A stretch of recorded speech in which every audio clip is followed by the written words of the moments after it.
میگن یه آقایی با دوچرخه رسید به خط مرزی. مرزبان گفت با خودت چی داری؟ گفت یه کیسه. مرزبان داخل کیسه رو گشت و جز شن چیزی ندید. این قصه یکی دو بار دیگه عیناً تکرار شد تا اینکه مرزبان گفت پس تو داری قاچاق شن میکنی؟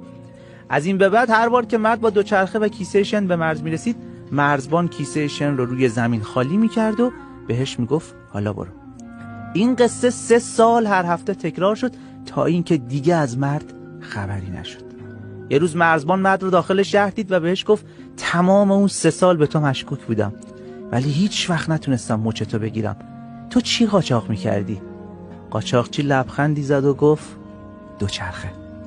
من هر بار با یه دوچرخه جدید می اومدم ولی تو هر بار به کیسه شن توجه میکردی. این حکایت همه ما تو زندگیه. نذار توجه به چیزی که خیلی تو چشمه حواس تو رو